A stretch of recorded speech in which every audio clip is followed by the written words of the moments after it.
It's just wonderful that your new boyfriend is starting to get serious. Oh, he's a dreamboat, all right. Big and strong and handsome. Why, when he looks into my eyes, sister, I flip.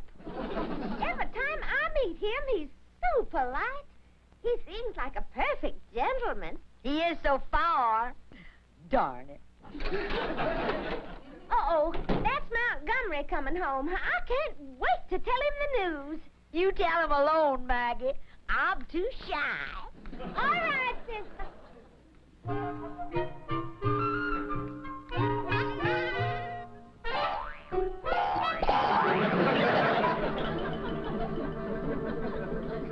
Why do you want me to sit down, Maggie Bell?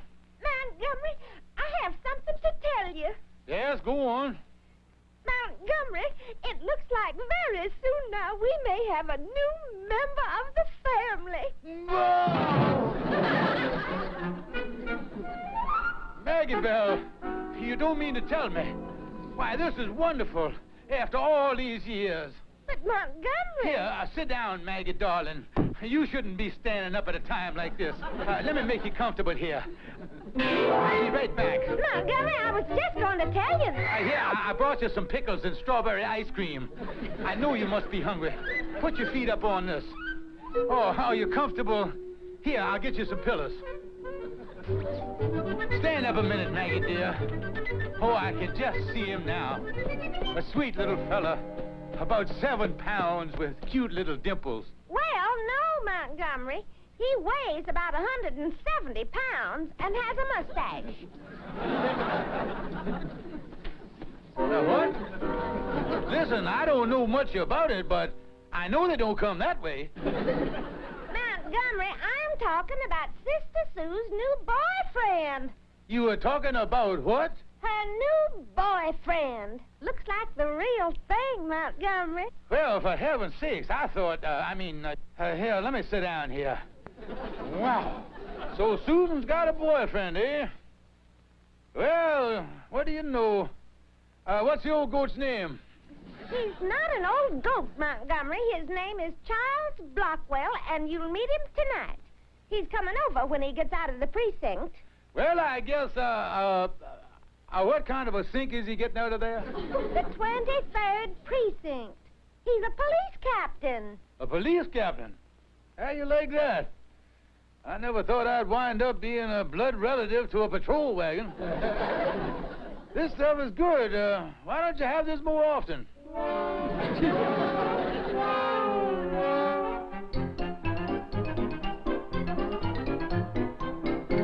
So Sister Sue's sweet on the police captain, eh, Colonel? Yeah, Calvin, she sure is. Hey, what in the world are you doing there, son? Well, I'm too embarrassed to take my long underwear down to the laundromat. I don't like my unmentionables being churned around in full view of the opposite sex. Calvin, I admire your sense of Southern propriety. These are drip dry. I just put them in here and turn on the shower. Colonel, I can't understand the police captain falling for your sister-in-law. You wouldn't think they'd let him on the police force with a stigmatism that bad. He's no bargain himself, Calvin. I met him last night. When he squints at you through those bushy eyebrows, you don't know whether he's sizing you up as a future brother-in-law or trying to remember your face from the lineup that morning. I guess Maggie Bell's pretty happy about the situation, huh? Yeah, she's having a little dinner party for the captain tonight. I talked her into inviting you too, Calvin, so I want you to be there. Well, what do you want me up there for? Well, I figured that you and me could gang up on the gangbuster. Drop a few gentle hints into the conversation about what a wonderful wife my sister-in-law would make. Uh-oh, looks like I forgot to release the safety valve. On to see a matrimony, you figure you found the right tugboat for the old scow, huh? Well, I don't look at this fella so much as a brother-in-law as I do a sister-in-law disposal unit.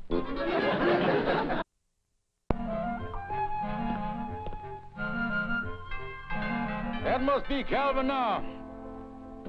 Come on in, boy. Well, doesn't he look nice, Maggie Bell, all dressed up in his tuxedo? Well, I'll have to admit, Calvin, for once in your life, you look respectable. Now, listen. I don't want any nonsense tonight. Nobody's to spoil Sister's chances of getting married. Don't worry, everything's gonna be all right. By the way, where is the old... Hello, everybody. I'm all dressed.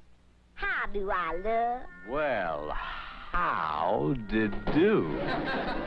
You know, Mrs. Culpepper, with all those flowers, you look like a hibiscus bush that got up and started to wobble. Calvin Burnside, in about 2 seconds, I'm liable to forget my southern refinement and gentility and smack you right in the kessa. Now, everybody. No fights. I want everything to be perfect and... That must be Captain Blockwell. I'll answer it. Come in, Captain. We've been waiting for you. Good evening, Susan. You're looking your usual lovely self tonight.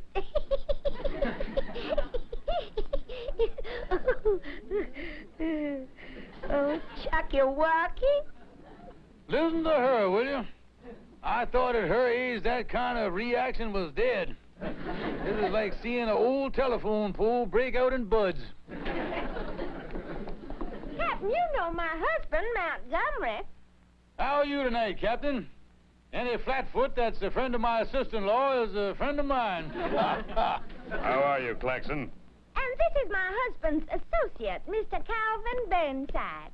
Glad to meet you, Burnside. Likewise, your police ship. Say, Burnside, excuse me for staring, but your face looks familiar. Well, now that you mention it, it's familiar to me, too.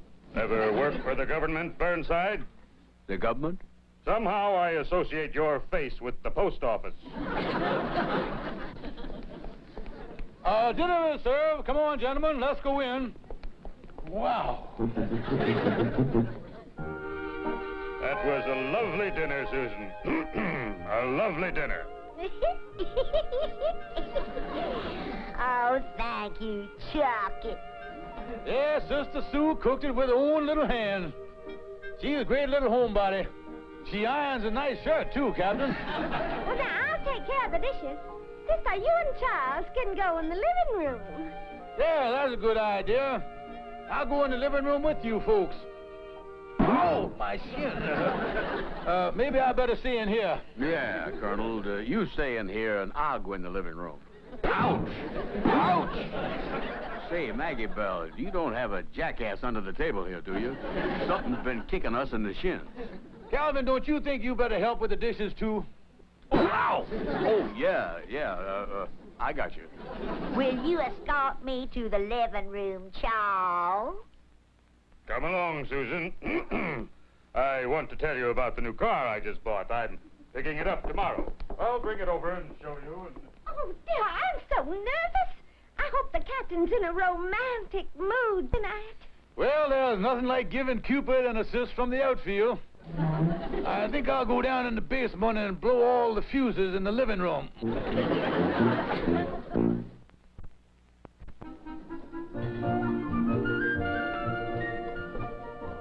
You know, Calvin, it seems strange sitting across the table from you without giving you a manicure. Yeah, when they served the soup, I expected you to dunk my pinkies into minestrone. I just think it's so romantic. Colonel Claxon's sister-in-law engaged to be married to that police captain. You know, they met at a drugstore.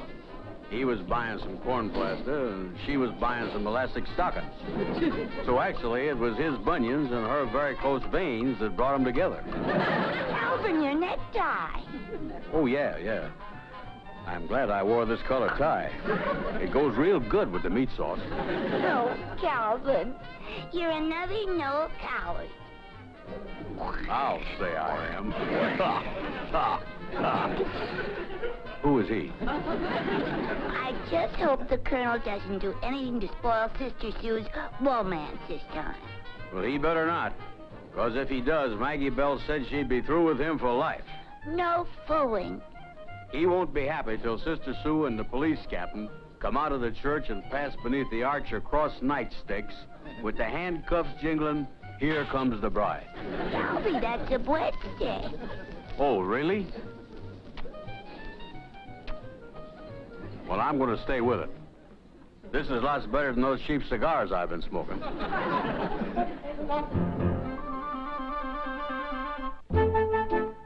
Well, there's the automobile, folks. Isn't she a beauty? Oh, Chucky, I don't think I've ever seen a more beautiful car in my life. It'll be wonderful for our honeymoon. Yes, and just think, it's only a week off. It's beautiful, Captain Blockwell. Just beautiful. It's the most wonderful shade of green. Look inside here, folks. Just look at this dashboard. Chucky, what a lot of buttons. Yes, I've got all my police equipment in here. Two-way radio, switch for the siren, special lights. Quite a few buttons on the dashboard, all right. I think it's wonderful, you and Sister driving to Niagara Falls in this beautiful brand new car. Oh, I'm so excited. Won't you come in, Chucky, and we'll have some tea? Fine. You think the car's all right here on the street? Shouldn't you lock it? No, it's all right. No one bothers the policeman's car.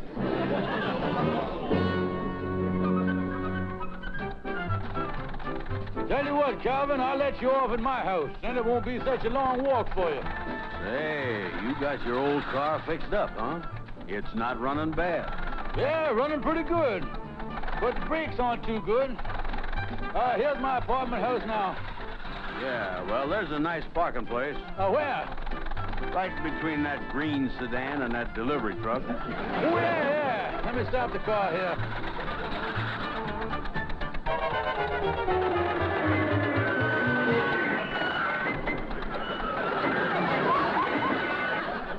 You only missed it a half a block. Yeah, these brakes are pretty bad. I'll try backing up and use the emergency brake this time. You think you can back in there? There's not too much space. Get out of the car and guide me in, will you, Calvin? Okay, Colonel. All set, Calvin? Yep. Come on back. Come on back. Come on back. Whoa! All right, cut your wheels and go forward.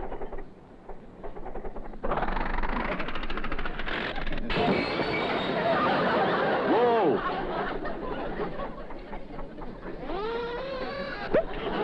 Calvin, do you suppose you could get the whoa a little ahead of the impact? Okay, come on back. Come on back. Come on back. Whoa! Doesn't seem to work that way either.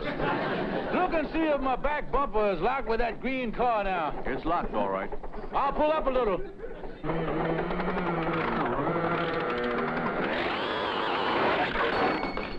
Is this bumper clear? Yeah, clear off the car. I think if I back up now, that'll do the job. Okay, come on back. Come on back. Whoa! We came out together on that one. Did I do any damage to that car? Oh, nothing that 3 weeks in the body shop wouldn't cure. Oh, me, look at that mess. And I don't even have calamity insurance. Yeah, you must have done about $200 damage to that car. Listen, Calvin, I got to get out of here. You take my car and drive it over to your place. Park it in the back someplace. But, Colonel... Listen, Calvin, get out of here like I tell you. Now get in there and drive it away. Oh, me. I better get up to my apartment before somebody sees me out here. Is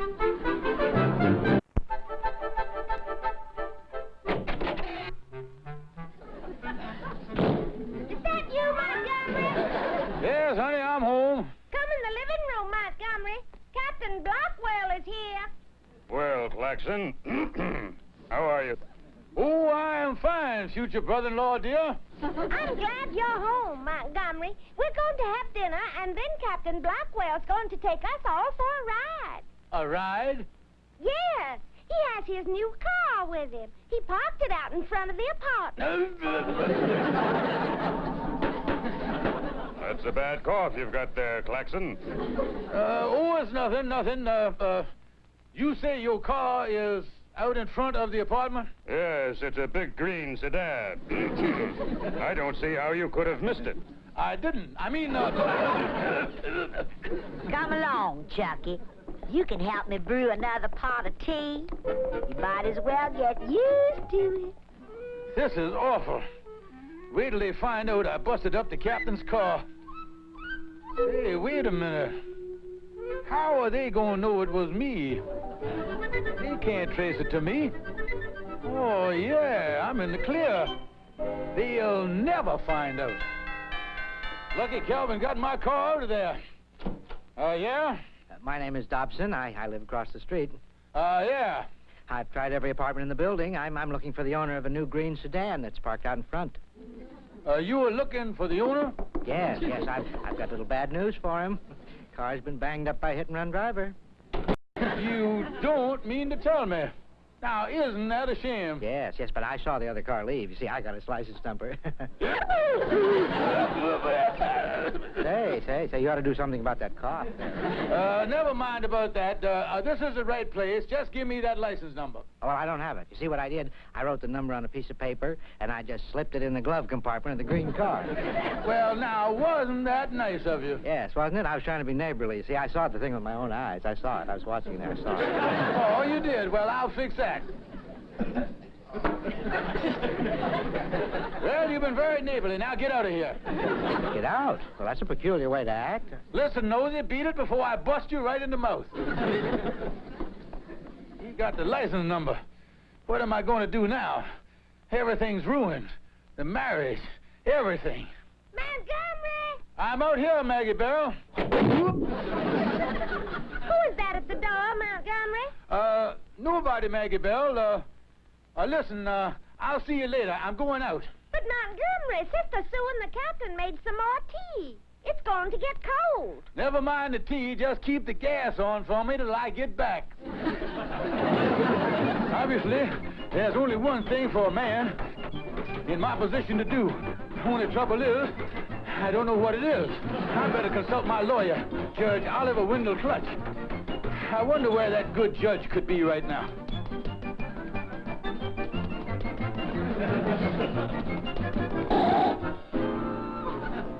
Why, Oliver, it's you. What are you doing in those dark glasses?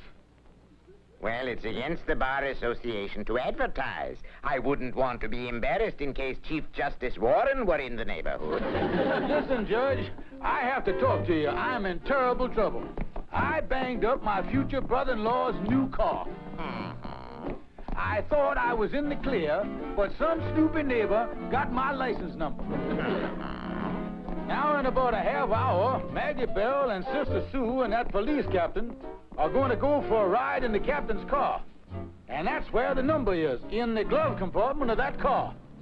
Well, if that's all they have on you, the thing to do is extirpate the incriminating evidence from the vehicular depository. I beg your pardon? Swipe it out of the glove compartment. Oh, yeah. I still have a half hour. I'll see you later, Judge. Very well, Colonel. Why, Judge, you got another advertisement on the back. Oh, yes. And the way my legal career is going, I'm making more money with my back than my front.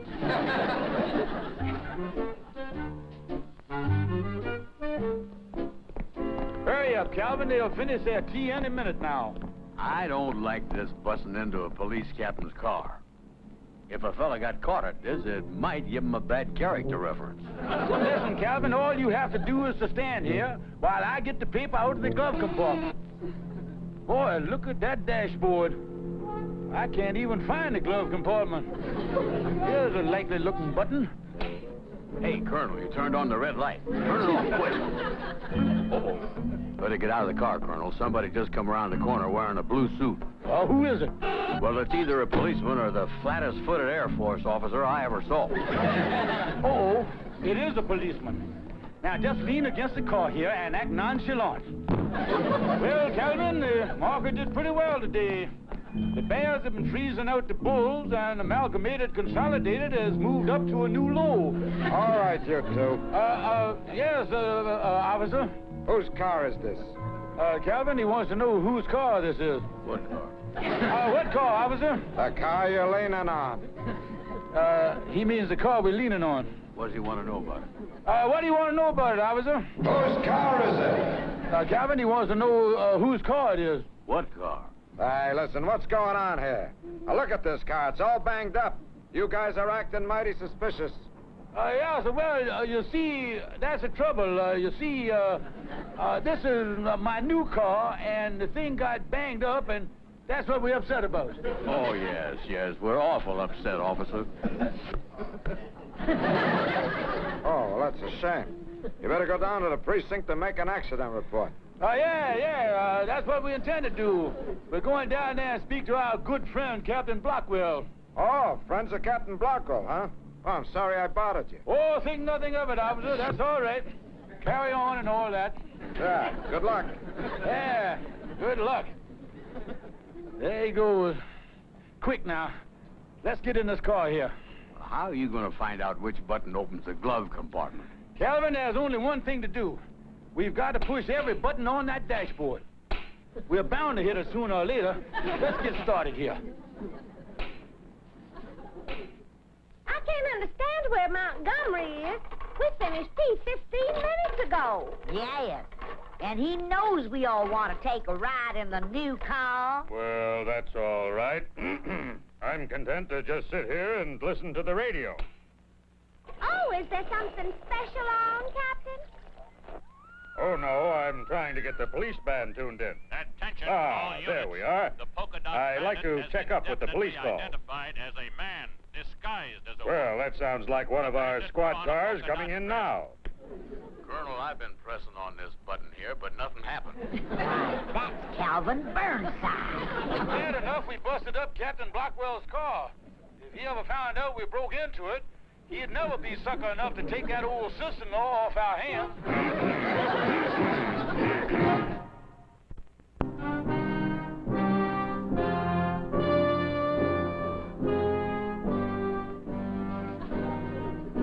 Well, tell me something, Colonel. What was the doctor's report on your condition after Sister Sue and Maggie Bell gave you that brass knuckle massage? Oh, the physicians are quite optimistic. I was inclined to agree with them until these two friends of mine joined me this morning.